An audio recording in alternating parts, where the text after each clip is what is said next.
it takes years to get just one line right. Every line has to have a meaning.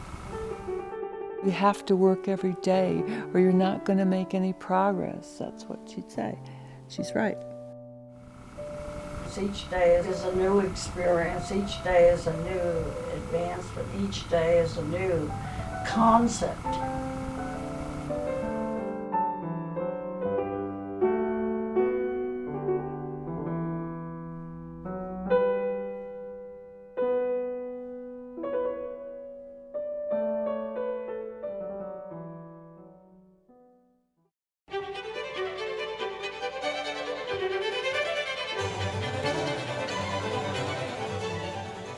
Sometimes I'll crank on the music just to get the energy going.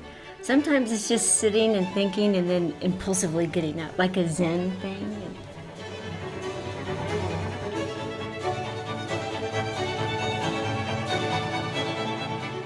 I am a lot like Bea. I find I love the act of painting.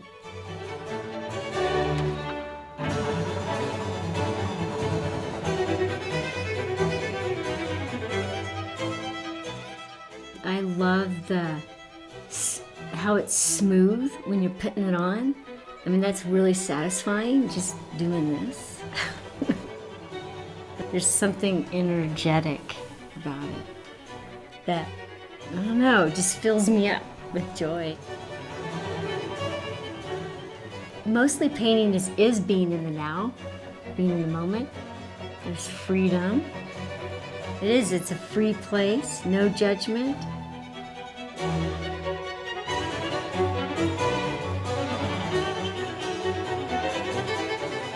Searching with the paint, you find space. I don't know if that makes any sense. Like what Bea did, she was finding new space, structure.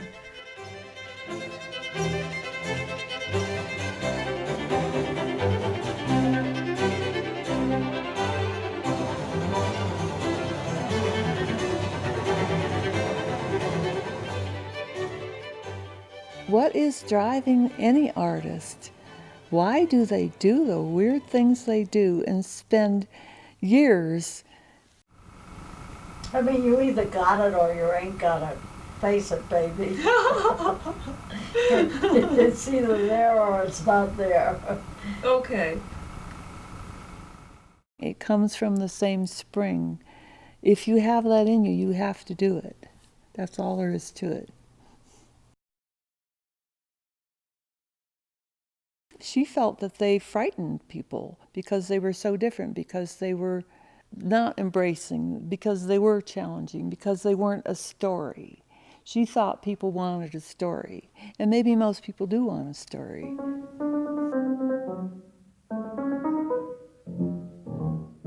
She didn't want to talk about her series. I don't even know why, but she did say, artists develop, that's what they do. And she mentioned the Rio Grande Rift series. And I was especially interested in that. I said, what did that look like? And she said, I can't tell you that. You'll have to look at it. She said something very profound about that. She said about her poetry too. The images are outside and the words are inside.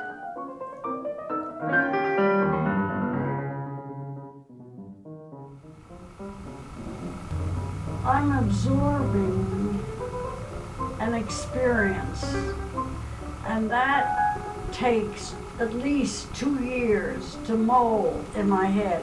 So when I do a painting, it just comes out like that, like a baby is ready to come out. It's all done.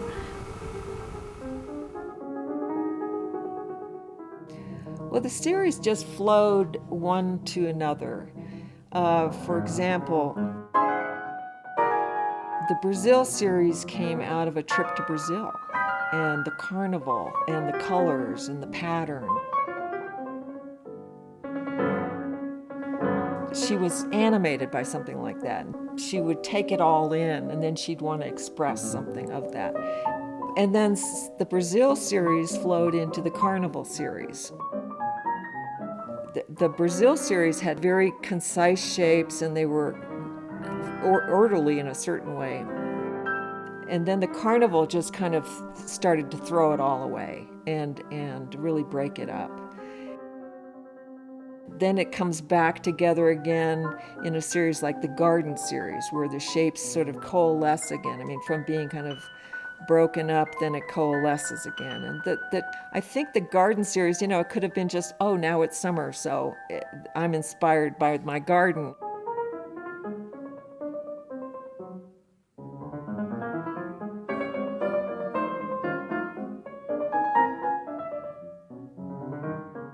I must have seen 30, 40, maybe 50 paintings like that to me all looked alike.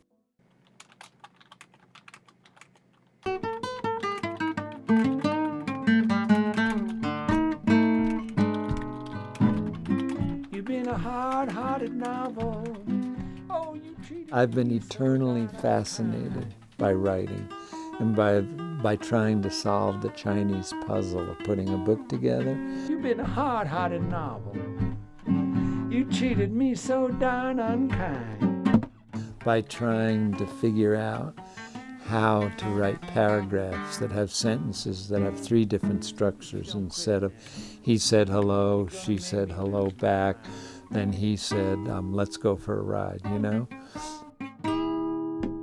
And I love working with words. I love trying, I could spend forever rewriting books, just trying to get the sentences interesting.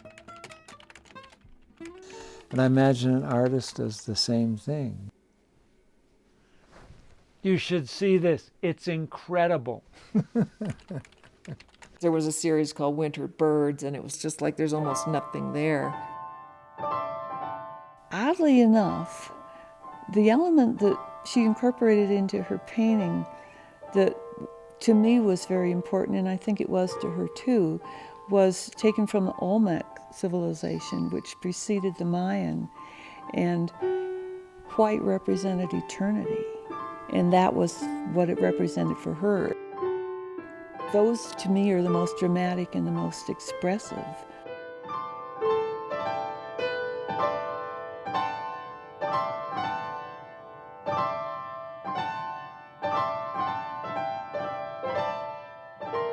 She really only wanted to show her newest work, and she was never interested in showing you anything from the past. She just wanted you to see what she painted today.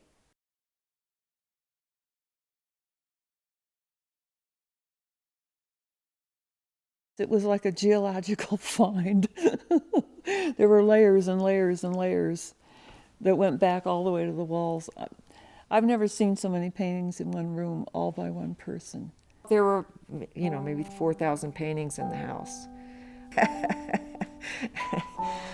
It was astonishing. She was kind of astonished herself that she had accumulated so much work. And she was actually a little bit upset about it in terms of like, what have I done? Why did I do this? Every artist needs what she calls the looker. And she told me once, I made that word up, I love that word. It's the looker who looks at the painting. I expect the looker, not the hooker, the looker. The audience. To bring as much to the painting as I brought. There's a certain communication. I believe in the communication. This is what she didn't have. People didn't look at her paintings for a really long time. She was pretty loud complaining about that. She said there were 90 galleries in this town and none of them were interested in her work. That's sad. I went over there every day. Her studio was very long. Her paintings were down at the end, and we both sat in chairs, and she'd put her fingers up. We'd both do it, try to block a part out. She was always wondering if it worked. And the funniest question was, do you think I'm ready? Because she was more than ready, It's hard to get feedback all by yourself. I think she knew there's a game you've got to play. there's a social aspect of it that you need to relate to, and she wasn't willing to do it. She said, I'm not competitive. I'm not competitive. She didn't want to compete. She wanted it to come to her. She waited for it to come to her and bring her that recognition that she deserved. And she did deserve it. She said, when it comes, I'll be ready for it.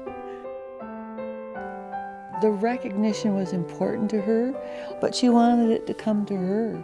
And eventually it did, but very late in the game.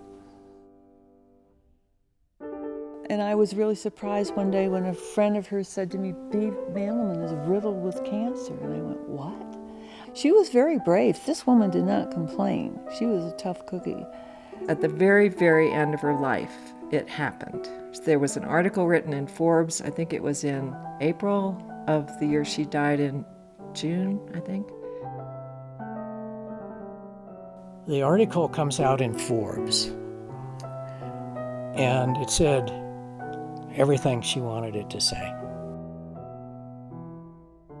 That she was an important, if unrecognized, artist, and that she had made big contributions to art.